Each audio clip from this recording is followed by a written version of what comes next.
రాష్ట్రంలో లోక్సభ ఎన్నికల హడావిడి మొదలైపోయింది. అధికార పార్టీ, ప్రతిపక్ష పార్టీలకు సంబంధించిన నాయకులు వ్యూహాలు రచిస్తున్నారు. లోక్సభ ఎన్నికల్లో 17 పార్లమెంట్ స్థానాల్లో మొత్తం గెలిచే దిశగా అధికార పార్టీ వ్యూహం రచిస్తున్నది. సో నాతో పాటు చెనగాని దయాకర్ ఉన్నాడు, అధికార ప్రతినిధి టీపీసీసీ.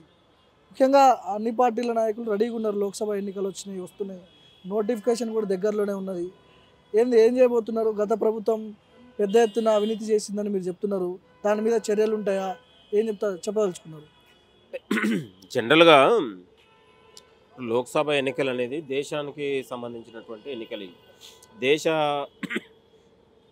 సమస్యలు కావచ్చు, దేశం ఉన్నటువంటి మార్పుకు సంబంధించిన ఎన్నికలు ఇవన్నీ.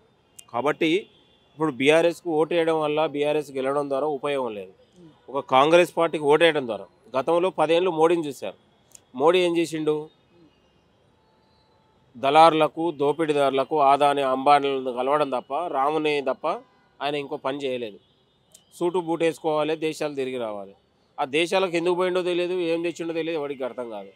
ఇవాళ ఆయన ఓబీసీ అంటాడు, ఓబీసీలకు కూడా ఏం చేయలేదు. ఒకటి ఇవాళ కేవలం బీజేపీ గెలవదని వాళ్ళకు కూడా తెలుసు. కావాలనే పూర్తిగానే అయోధ్య రామాయణం తీసుకొచ్చేది, కంట్రోల్ బియ్యాన్ని కలిపి ఇలా తెలంగాణలో మరీ ఇంటికింత అక్షంతలను వేసి ఇవాళ ప్రజల్ని మళ్ళొకసారి హిందూయిజం రగిలించడానికి, మళ్ళీ హిందూ పేరుతో ఓట్లు వేయించుకోవడానికి ఒక బీజేపీ కుట్ర చేస్తుంది. ఎప్పటి నుంచో జరుగుతుంది కదా అయోధ్య రామ మందిర నిర్మాణం కోసం ప్రయత్నాలు జరిగినాయి. సో బీజేపీ వచ్చిన తర్వాత నిర్మాణం అయిపోయింది, మేమే చేసినామని చెప్పుకుంటున్నారు. సో ఎప్పటి నుంచో జరుగుతున్న చర్చే కదా ఇది. అది ఎన్నికల స్టంట్గా ఉపయోగిస్తున్నారు. అయోధ్య రామాయణని ఎన్నికల స్టంట్గా ఉపయోగిస్తున్నారు. రాముని పేరు మీదనే ఓట్లు అడగాలని చూస్తున్నారు వాళ్ళు. హిందువులందరినీ ఏకం చేయాలని చూస్తూ ఉన్నారు. హిందుత్వం రౌలించడానికి ఒక ప్రయత్నం జరుగుతూ ఉంది. కాబట్టి మోదీనేమో రాముని నమ్ముకుండు, కానీ రాహుల్ గాంధీ ఏమో ప్రజల్ని నమ్ముకున్నాడు. దేశవ్యాప్తంగా ప్రజలు పీడిస్తున్నటువంటి సమస్యలు కావచ్చు, నిరుద్యోగ సమస్య కావచ్చు, ఇవాళ మణిపూర్లో ఇవాళ మనిషి హక్కుల్ని కాలరాస్తున్నటువంటి పరిస్థితుల్లో ఇవాళ అక్కడ మోడీ ఎక్కడైనా వెళ్ళి పర్యటించి అక్కడ మణిపూర్ బాధితుల్ని పరామర్శించాడా? మణిపూర్లో సమస్యల శాంతి భద్రతలను పరిష్కరించాడా? ఇవాళ మణిపూర్లో నుంచే ఇవాళ న్యాయం కావాలని ఇవాళ భారత్ జోడో న్యాయయాత్ర అక్కడి నుంచి ప్రారంభం చేసి ఒక దేశ ప్రజలు ఉన్నటువంటి సమస్యల కోసం ఆయన ప్రయత్నం చేస్తూ ఉన్నాడు.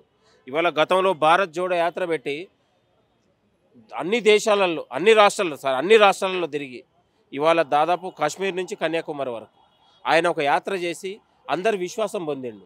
దేశ ప్రజలను ఐక్యం చేసే ఒక యాత్రను చేసిండు. ఇప్పుడేమో న్యాయయాత్ర చేస్తూ ఉన్నాడు. మనం న్యాయం కోసం నిలబడే, న్యాయం కావాలని. కాబట్టి మోదీకి, రాహుల్ గాంధీకి చాలా తేడా ఉంది, మీరు ఆలోచన చేయండి. కాబట్టి ఎన్నికలు వేరు, లోక్సభ ఎన్నికలు వేరు. అసెంబ్లీ ఎన్నికలకు వచ్చేసరికి అధికారం కాంగ్రెస్ పార్టీకి వచ్చింది, అయిపోయింది. కొంత వేవ్ కనిపిస్తూ ఉంది రాష్ట్రంలో. ఈ సిచ్యువేషన్లో కాంగ్రెస్ వేవ్ కనిపిస్తూ ఉంది. కానీ బీజేపీకి వచ్చేసరికి లోక్సభ ఎన్నికలు కొంత మద్దతు ఉండే అవకాశం ఉంది. ఏముండదు, అవన్నీ వాళ్ళు అట్లా షో చేస్తారు. అట్లా ఏదో గారడి మాటలు చెప్పి ఏదో ఇది చేసుకొని ఆ హిందూ పేరు మీద ఆ ర్యాలీలు, ఆ జెండాలు కట్టుకొని జనానికి అట్లా కనిపిస్తుంది. కానీ సామాన్య ప్రజల గుండెల్లో కాంగ్రెస్ ఉంటుంది. సామాన్య ప్రజలకు కానీ అన్ని వర్గాల ప్రజల్లో కాంగ్రెస్ వస్తే అరాచకాలు ఉండవు, కాంగ్రెస్ వస్తే శాంతి భద్రతలు పరిష్కారం అవుతాయి, ప్రజలకు ఉన్నటువంటి భద్రత ఉంటుంది. ఇవాళ బీజేపీ వస్తే ఏముంటుంది? రోజు బోధాన్లో చూస్తుంటాం, లేకపోతే ఇంకో దగ్గర చూస్తుంటాం, ఆ పాత బస్సులో చూస్తుంటాం. ఇక యుద్ధం ఎవరికి ఉంటుంది? ఇక రోజు రాజాసింగ్ లాంటివాడే కనిపిస్తాడు మనకు లైవ్లో, ఇంకెవడు కనిపించాడు. కాబట్టి ఇది ప్రజలు కోరుకోవట్లేదు. ఒకప్పుడు అదానాన్ని విమర్శించిన రేవంత్ రెడ్డి ఈరోజు పోయి పెట్టుబడుల రూపంలో ఆయనకు అలయబలే చేసుకుంటున్నాడు. ఇలాంటి ఎట్లా చూడొచ్చు? గతంలో ఆదానికి నిబంధనలకు విరుద్ధంగా ఆయనకు కాంట్రాక్టులు ఇచ్చారు, నిబంధనలకు విరుద్ధంగా టెండర్లు కాదని ఆయనకి ఇచ్చారు. అది తప్పే అని మనం చేసినాం. ఇవాళ ఉన్నటువంటి పెట్టుబడుల కోసం రమ్మంటున్నాం పారదర్శకంగా. ఎవరిని కలిసినా ఇవాళ దావోస్ పోయినా, ఢిల్లీ పోయినా, దుబాయ్ పోయినా, లేదా ఢిల్లీలో మోదీని కలిసినా, ఎవరిని కలిసినా ఈ రాష్ట్రంలో కేసీఆర్ పాలనలో రాష్ట్రం ఆర్థిక వ్యవస్థ దెబ్బతిని లక్షల కోట్లు అవినీతి తిమింగలాలు అయిపోయి రాష్ట్రాన్ని ఎవరు పట్టించుకునే పరిస్థితుల్లో ఇలా కాంగ్రెస్ పార్టీ వచ్చింది. ఇవాళ కాంగ్రెస్ పార్టీకి నిరుద్యోగులకు ఉద్యోగాలు కావాలి, నెలకు జీతాలు కావాలి, ఇవాళ సంక్షేమం కావాలి, ఇవాళ రైతు బంధు కావచ్చు, ఉన్నటువంటి ప్రజలకు కావాలి. ఇవన్నీ కావాలంటే ఇవాళ ప్రభుత్వంతో పాటు ప్రభుత్వం కూడా వేరే వాళ్ళు ఉన్నటువంటి అవసరాలు తీసుకొస్తుంది. ఇక్కడ కరెంట్ బిల్లులు మేము రాగానే కరెంట్ బిల్లులు మేమే కడతామని చెప్పారు కదా, ఎక్కడ వరకు వచ్చింది ప్రాసెస్? అది బీఆర్ఎస్ పార్టీ వాళ్ళు విమర్శిస్తున్నారు మీరు కరెంటు బిల్లులు ఆ విషయంలో. సోనియా గాంధీ ఇంటికి పంపేయాలి కరెంట్ బిల్లులు అంటుండ్రు. దిక్కుమాలిన పని హరీష్ రావు మాట్లాడేది చాలా సిగ్గు అనిపిస్తుంది. కేటీఆర్ మాట్లాడితే సిగ్గు అనిపిస్తుంది. 10 ఏళ్ల పాలనలో గాడిద పనులు తోమి ఇవాళ అవినీతి అధికారులని మీరు దగ్గర పెట్టుకొని అవినీతి ప్రాజెక్టులు కట్టింది మీరు. ఇవాళ రీడిజైనింగ్ పేరుతో లక్షల కోట్లు దిగమింగింది మీరు. ఇవాళ దయ్యాలు వేదాలు అందించినట్లాగా మీరు మాట్లాడితే తెలంగాణ ప్రజలు సిగ్గుతో మాట్లాడుతూ ఉన్నారు. అరే నెల రోజుల కాంగ్రెస్ పాలన మీద మీరు మాట్లాడేంద్ర సన్యాసులారని ప్రజలు చీరించుకుంటూ ఉన్నారు. వీళ్ళకి ఇంకా కర్రు కాల్చి వాత పెట్టినా ఇంకా వీళ్ళకి బుద్ధి రావట్లేదా? వీళ్ళని బొంద పెడితే తప్ప వీళ్ళు మారరు. ఇవాళ వీళ్ళని రోడ్ల మీద ఉరికిస్తే తప్ప వీళ్ళు మారరు అనే ఆలోచన వచ్చింది. ఈ ప్రభుత్వం మీద కూడా వ్యతిరేకత వస్తుందంట. 6 గ్యారెంటీలు అమలు చేయకపోతే ఖచ్చితంగా 100 రోజుల్లో తిరుగుబాటు చేస్తాం అని ప్రజలు అనుకుంటున్నారని చెప్తున్నారు వీళ్ళు, ముఖ్యంగా బీఆర్ఎస్ వాళ్ళు. కాంగ్రెస్ పార్టీ ఇవాళ ముఖ్యమంత్రి గారు, మంత్రులు ప్రతి రక్తాన్ని చెమటని రక్తంగా మార్చి ప్రజలకు మనం ఇవ్వాలనుకుంటా ఉన్నాం. ప్రతి పైసను మనం ఖర్చును తక్కువ చేసుకొని ఇవాళ ప్రజల కోసం పెట్టేయడానికి మేము సిద్ధంగా ఉన్నాము. ఇవాళ ప్రజలకు ఇచ్చిన హామీలు కావచ్చు, అర్హులైన ప్రతి వారికి అవకాశాలు ఇచ్చేలా కాంగ్రెస్ పార్టీ ప్రయత్నం చేస్తూ ఉంది. ఇవాళ కేటీఆర్ మాట్లాడినా, హరీష్ రావు మాట్లాడినా వాళ్ళు ఎక్కడైనా అవకాశాలు చిన్న కోడుగుడ్డు మీద ఏమైనా ఎంట్రుకలు దొరికితే రాజకీయం చేయాలని చూస్తూ ఉన్నారు. కాబట్టి సిగ్గుపడుతున్నారు వాళ్ళని చూసి. వాళ్ళు గజ దొంగలు. ఫస్ట్ వాళ్ళు కూడా భవిష్యత్తులో జైళ్ళలో పోతారు. వాళ్ళు చేసిన తప్పిదాలే వాళ్ళకి మెడలు చుట్టుకుంటాయి. వాళ్ళకి ఎక్కడ చేసిన తప్పిదాలు చేస్తారనే ఉద్దేశంతోనే ఇలాంటి చిల్లర మల్లర ఇది చేసుకొని ఇలా కోడిగుడ్డు మీద ఈకలు దోలాడుతూ ఉన్నారు వాళ్ళు. కాబట్టి ప్రజలు వాళ్ళని నమ్మరు. కాంగ్రెస్ పార్టీ ఒక చిత్తశుద్ధితో పనిచేస్తూ ఉంది. 24 గంటల్లో 15 గంటలు ఇవాళ ప్రజల కోసం పనిచేస్తూ ఉంది. నిర్విరామంగా పనిచేస్తూ ఉంది. రైతు బంధు విషయంలో గతంలో హరీష్ రావే రైతు బంధుని అడ్డుకున్నారు, మీరే చెప్తున్నారు. మరి రైతు బంధు ఎక్కడ వరకు వచ్చింది?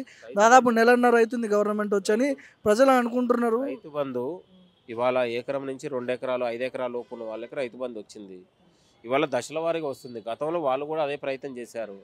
ఇవాళ 100 ఎకరాలు ఉన్నోనికి 200 ఎకరాలు ఇలా పేపర్లో చూస్తే మనం శ్రీశైలం హైవేలో రోడ్డు కూడా 200 ఎకరాలు ఉన్న రోడ్డు కూడా రైతు బంధు పడుతుందంటే దుర్మార్గులు అట్లా తయారయ్యారు. ప్రక్షాళన చేయకుండా వాళ్ళే క్రియేట్ చేసి ప్రజలకు చెందాల్సిన డబ్బులు వాళ్ళ జేబులలోకి పోయింది. కాబట్టి కాంగ్రెస్ పార్టీ ఒక పారదర్శకమైన రైతులకు ఇవ్వడంలో కూడా దుక్కి రైతుకు, ఇవాళ వ్యవసాయం చేసే రైతుకు, ఇవాళ రియల్ ఎస్టేట్ చేసే రైతు పేరు మీద రియల్ ఎస్టేట్ చేసే దళారుల రైతులకు కాంగ్రెస్ పార్టీ రైతు బంధు ఇవ్వదు. ఇవాళ రైతుని చెమటను పెట్టుబడిగా పెట్టి పండిస్తున్నటువంటి రైతుని కడుపులో పెట్టుకు చూసుకుంటుంది. ఎవడైతే చదువుతుండో నిరుద్యోగిని కాపాడుకుంటుంది. ఇవాళ వాళ్ళు దళారీ రాజకీయాల గురించి మనం మాట్లాడాల్సిన అవసరం లేదు. టీఎస్పీఎస్సీ చైర్మన్గా మహేందర్ రెడ్డి పేరు వినపడతా ఉంది. ఆయనను పెట్టడాన్ని కొంతమంది వ్యతిరేకిస్తున్నారు. గతంలో కేసీఆర్ హయాంలో ఉన్నప్పుడు ఆయన డీజీపీగా ఉన్నాడు. చాలామంది అరెస్టులకు ఆయన కారకులైండు. కోదండరాం లాంటి వాళ్ళని తలుపులు బద్దలు కొట్టి ఎత్తుకొని మరి ఇవన్నీ మాట్లాడుతున్నారు. కరెక్టేనా మహేందర్ రెడ్డి నియామకం? ప్రభుత్వం ఒక ఆలోచన చేయడం అంటేనే అన్ని కోణాలలో చూసి ఆలోచన చేస్తుంది. ఆయనకు ఉన్నటువంటి చిత్తశుద్ధి కావచ్చు, నిజాయితీ కావచ్చు, ఇవాళ ఒక పారదర్శకమైన పాలన అందించడంతో పాటు టీఎస్పీఎస్సీని కూడా పూర్తి ప్రక్షాళన చేసి మళ్ళొకసారి అక్కడ ఎలాంటి అవకతవకలు లేకుండా, లీకేజీలు ప్యాకేజీలు లేకుండా ఇవాళ చదువుకునే ప్రతి నిరుద్యోగికి నిజాయితీగా ఉద్యోగం వచ్చేలా ప్రయత్నం చేస్తూ ఉంది. కాబట్టి ఇవాళ మహేందర్ రెడ్డిని వేయడంలో ప్రభుత్వం ఏదైనా చేస్తే ఆలోచన చేస్తుంది కదప్ప, అంత ఆచిమాచి కాదు. ఒక నిర్ణయం తీసుకుందంటే ఆచిమాచి చేస్తుంది. ఇవాళ దాదాపు 322 మంది అప్లై చేసుకున్నారు. అందులో వడపోస్తూ ఉన్నారు. నేను అనేది ఇవాళ కమిషన్లో మెంబర్లను కూడా సమర్థవంతమైన వాళ్లకు, రాజకీయాలకు సంబంధం లేని వాళ్ళని, రాజకీయాలకు అతీతంగా ఉన్నటువంటి వేసి దాన్ని ఒక బోర్డులాగా గౌరవం ఇచ్చేలా దాని ప్రాధాన్యతను, దాని యొక్క హక్కును కాపాడే బాధ్యత ప్రభుత్వం తీసుకుంటుంది. దీని మీద ఇప్పుడు మనం ఏం చేస్తాం అనేది ఈ నాయకులు చూడాలి తప్ప, చేయకముందే నువ్వు అది ఇదే నాయకుల గురించి మాట్లాడితే ఎట్లా? మీరు పెట్టుకున్నటువంటి అవినీతి అధికారులతో 10 ఏళ్లతో మీరు ఇది చేశారు కదా. మీరు ఉన్నటువంటి ఇంటెలిజెన్సీ ఐజీ ప్రభాకర్ రావు కావచ్చు, ఇంకోరు కావచ్చు, అవినీతి ఉన్నటువంటి నయం భూముల కొనంలో ఇంతవరకు మనం బయటికి రాలేదు. అంటగాయిన వాళ్ళకి పోస్టింగ్లు ఇచ్చింది మీరు కదా. నేను అనేది ఇవన్నీ తీసేస్తారా? బయటికి చర్యలు ఉంటాయి వీటి మీద? నయం భూములు కావచ్చు, ఇటు అవినీతి కావచ్చు, కాళేశ్వరం ప్రాజెక్టు కావచ్చు, వీటన్నిటి మీద అవినీతి జరిగిందని చెప్తున్నారు. చర్యలు తీసుకునే అవకాశం ఉందా కాంగ్రెస్ పార్టీ? ప్రభుత్వం తాను పని చేసుకుంటూ పోతుంది. నేరస్తులు ఎవరైనా, అవినీతికి ఎవరు పాల్పడినా చర్యలు ఉంటాయి. ఇప్పటికే మేడిగడ్డ మీరు చూశారు, మంత్రులు పోయి పరిశీలించి వచ్చారు. దాని ఉన్నటువంటి ఇంటెలిజెన్స్ వ్యవస్థ దానికి సంబంధించి కూడా మొత్తం కూడా ఎంక్వైరీ నడుస్తూ ఉంది. కాబట్టి ఎక్కడ కూడా అవినీతి ఎవరు చేసినా వదిలిపెట్టే ప్రసక్తి ఉండదు. ఒక పారదర్శకమైన పాలన అందించడానికి కాంగ్రెస్ ప్రభుత్వం ప్రయత్నం చేస్తూ ఉంది. కాబట్టి ఇందులో అవినీతి వాళ్ళకు అవకాశం లేదు. కేసీఆర్ లోక్సభ ఎన్నికల నేపథ్యంలో కేసీఆర్ ఎంట్రీ ఉండబోతుందట కొద్ది రోజుల్లో. ఎట్లా తట్టుకుంటారు మరి కేసీఆర్ని? కేసీఆర్ని ఏంది వీరుడా సూర్యుడు అండి నాకు అర్థం కాక. ముఖ్యమంత్రి ఉన్నప్పుడు ముఖ్యమంత్రి, ఇవాళ ఆయన ఆఫ్టర్లో ఒక మాజీ ముఖ్యమంత్రి, ఆయనకి ఎలాంటి హక్కులు లేవు. ఆయన రాగానే జనాలు పేద ఆ, దేశ స్వాతంత్ర సమరయోధులాగా జనాలు తండోపతండాలు ఏమి చేసిందని నేను అనేది. లక్షల కోట్లు దిగమింగి ఇవాళ రాష్ట్ర ఆర్థిక పరిస్థితిని విచ్ఛిన్నం చేసి ఇవాళ కుబేరుణ్ణి అవినీతి పరుణ్ణి గురించి పదే పదే పులి సింహాలు అంటే ఆయన ఫామ్ హౌస్లో ఆయన పులి ఏమో కానీ ప్రజలకు పులి కాదు, ఒక పిల్లి లాంటోడే. ఎంత అవినీతి పరుడు కాబట్టి ప్రజలు బొందబెట్టారు, రాజకీయ సమాధి చేశారు నేను అనేది. కాబట్టి పులికి పిల్లులకు కాంగ్రెస్ పార్టీ భయపడదు. ఖచ్చితంగా ప్రజల్ని నమ్ముకొని కాంగ్రెస్ పార్టీ పనిచేస్తుంది. వాళ్ళు వ్యక్తులను నమ్ముకొని వాళ్ళు ఈ పులిలు సింహాలకు ఇక్కడ ఎవరు భయపడే ప్రసక్తి లేదు. ఆయన కేసీఆర్ కూడా జైలుకు పోవడానికి సిద్ధంగా ఉండే ప్రయత్నాలు జరుగుతాయి భవిష్యత్తులో కూడా. ఎందుకంటే ఆయన చేసినటువంటి పాపాలే ఆయన మెడకు చుట్టుకుంటా ఉన్నాయి. కాబట్టి రేపు మేడిగడ్డ కావచ్చు, కాళేశ్వరం కావచ్చు, దానికి పూర్తి బాధ్యత కల్వకుంట్ల కుటుంబం వివరించాలి. ఎట్లా అధికారులు చెప్తా ఉన్నారు, సొంత ఆలోచనతో సొంత ఇల్లు కట్టుకున్నట్టు కట్టుకుండా ఆయన ప్రజల ఆస్తులని సొంత ఇల్లులాగా సొంత అవసరాలకు వాడుకున్నట్లాగా వాడుకుండు. మనం గతంలో దొంగలకు తాళం చేయిస్తే ఎట్లుంటుందో కేసీఆర్ అట్లనే తయారు చేశాడు. కాబట్టి ప్రజలు నమ్మరు, ప్రజలు విశ్వసించే పరిస్థితి లేదు. ఆయన చేశాలు పాపాలు, ఆయన నియంత పాలన ప్రజలు మర్చిపోలేదు. ఇప్పటికీ మనిషిని కలవకుండా చేసి ఇవాళ మంత్రులను ఎమ్మెల్యేలకు కూడా ఒక ట్యాపరింగులు పెట్టి ఒక అగౌరవంగా చూసి ఇవాళ మనము అనేక విధాలుగా మనల్ని ఇబ్బంది పెట్టినటువంటి పరిస్థితి మన అందరికి తెలుసు. ఆయన పెట్టిన నిర్బంధాలు, ఆయన పెట్టినటువంటి ఎత్తుగడలు ప్రజలు తిప్పికొట్టారు, తెచ్చి చేతపుట్టలేసారు. సచివాలయం కట్టుకున్నాం, ఆయన అవసరం ఆయన ఇల్లులా కట్టుకుని అనుకుంటున్నాం. ఇవాళ ప్రజలు మనం కాంగ్రెస్ పార్టీ చేసి ఓపెన్ చేస్తే కొన్ని రోజుకు 1,000 మంది వచ్చి సమస్యల కోసం వస్తూ ఉన్నారు. ప్రగతి భవన్ పేరుతో ప్రగతి భవన్ కట్టినాం, సొంత ఆస్తి అనుకున్నాడు. ఇవాళ కాంగ్రెస్ రాగానే ఇది ప్రజల ఆస్తి అని ఆయన మీరు అందరు రావచ్చు పోవచ్చు, రోజు 1000 మంది వస్తున్నారు ప్రజా దర్బారు పేరిట. ఇది కాంగ్రెస్ ప్రభుత్వం అంటే. ఉద్యమకారులకు ఎలాంటి పెద్దపీట అయిపోతుంది కాంగ్రెస్ పార్టీ? మీరు కూడా గతంలో ఉద్యమంలో పనిచేసారు, విద్యార్థి నేతగా ఉన్నారు. ఎలాంటి పదవిలో చూడొచ్చు దయాకర్ని? కాంగ్రెస్ పార్టీ కష్టపడ్డ వాళ్ళకి అన్యాయం చేయదు, కష్టపడ్డ వాళ్ళని కడుపులో పెట్టి చూసుకుంటుంది. కాంగ్రెస్ పార్టీలో ఇవాళ ఒక సామాన్యుడు కూడా ముఖ్యమంత్రి కావచ్చు, సామాన్యుడు ప్రధానమంత్రి కావచ్చు, అలాంటి పరిస్థితి ఉంటుంది ఇక్కడ. కాంగ్రెస్ పార్టీలో సామాన్యులకు మనకు కష్టపడినటువంటి ఎన్ఎస్సీ బలమూరి వెంకటకి ఎన్ఎస్సీ ప్రెసిడెంట్ ఇచ్చింది, ఎమ్మెల్సీ ఇచ్చింది. 25-30 ఏళ్ళు కష్టపడినటువంటి మహేష్ కుమార్ గౌడ్ గారికి వర్కింగ్ ప్రెసిడెంట్ గుర్తించి ఎమ్మెల్సీ ఇచ్చింది. అనేకమైనటువంటి కష్టపడ్డ వాళ్ళకు ఆ పదవులు అనేవి వెనకంగా నడుచుకుంటూ వస్తుంటాయి. మేము పార్టీ కోసం అపర్నిశలు పనిచేసినాం, కేసీఆర్ని ఓడించడంలో మేము అపర్నిశలు పోరాడినాం. ఇవాళ కేసులు పెట్టుకున్నాం, ప్రభుత్వం మీద పోరాడినాం గత ప్రభుత్వం పైన. కాబట్టి మా శ్రమ, మా పోరాటం ఇవన్నీ కూడా కాంగ్రెస్ పార్టీ ప్రాధాన్యంగా తీసుకుంటుంది. మాలాంటి వాళ్ళకి అందరికీ కూడా న్యాయం చేస్తుంది. కాంగ్రెస్ పార్టీ కోసం ఎవరైతే కృషి చేసిరో, ఎవరైతే పోరాడినరో వాళ్ళందరినీ కూడా కాంగ్రెస్ ప్రభుత్వం గుర్తిస్తుంది, అవకాశాలు ఇస్తుంది. కార్పొరేషన్ చైర్మన్ ఆశిస్తున్నారంట, వాస్తవమేనా? మనం పార్టీ ఏది ఇచ్చినా చిత్తశుద్ధితో పనిచేస్తూ ఉన్నాం. ఏది ఇవ్వకున్నా పనిచేస్తాం, ఏది ఇచ్చినా పనిచేస్తాం. ఇవాళ మనం అన్ని రకాల అర్హులం. మనము ఇవాళ అధికార ప్రతినిధిగా, గతంలో టీఎస్పీఎస్ మెంబర్గా, గతంలో జాయింట్ సెక్రటరీగా, ఇలా ఆర్గనైజింగ్ సెక్రటరీగా అనేకమైనటువంటి పార్టీ కోసం ప్రతి స్పాంటినియస్ పోరాటం తీసుకొచ్చా ఉన్నాం. గవర్నమెంట్ మీద కాంగ్రెస్ ప్రభుత్వం అభివృద్ధిలో కావచ్చు, ఇవాళ అధికారం రావడం కావచ్చు, మా చెమటను రక్తంగా చేసి పనిచేసాం. కాబట్టి పార్టీ గుర్తిస్తుంది. పార్టీ మీద ఒక పూర్తి విశ్వాసం ఉంది, నాయకుల మీద ఉంది, ముఖ్యమంత్రి గారి మీద ఉంది, మంత్రుల మీద ఉంది, ప్రెసిడెంట్ గారి మీద, అందరి మీద ఉంది. కష్టపడ్డ వాళ్ళకి కాంగ్రెస్ పార్టీలో అన్యాయం జరగదు. లోక్సభ ఎన్నికల దగ్గరకు వచ్చేసరికి ఎవరెవరికి ఫైట్ ఉండబోతుంది? బీజేపీకి మీకు బీఆర్ఎస్కా? నాకు తెలిసి ఈ లోక్సభ ఎన్నికల్లో బీఆర్ఎస్కి అంత ప్రాధాన్యత ఉండకపోవచ్చు. ఇవాళ కాంగ్రెస్ పార్టీకి అత్యధికంగా ప్రాధాన్యత ఉంటుంది. ఇవాళ బీజేపీ ఈ రాముడి పేరు మీద ఓట్లు అడిగి ఒక హిందూ సెంటిమెంట్ రగిలించి ఒక ప్రయత్నం చేస్తూ ఉంది. కాబట్టి దాన్ని కూడా ప్రజలు తిప్పికొడతారు. సెక్యులర్ భావజాలాన్ని కాంగ్రెస్ పార్టీని ఓట్లేస్తారు. రాహుల్ గాంధీ గారు కనపడతా ఉన్నారు వాళ్ళకు.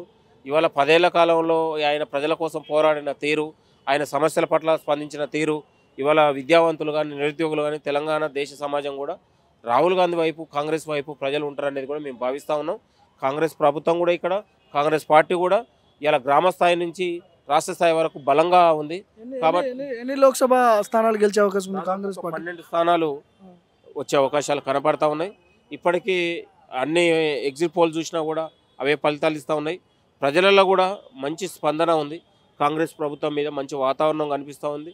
ఇవాళ రాష్ట్ర ప్రభుత్వం తీసుకున్నటువంటి నిర్ణయాలు కావచ్చు, పథకాలు కావచ్చు, ఇవాళ ప్రతి అడుగు ప్రజల వైపులాగా ఉంది. కాబట్టి ప్రజలు ఆలోచన చేస్తూ ఉన్నది మాకు నమ్మకం ఉంది.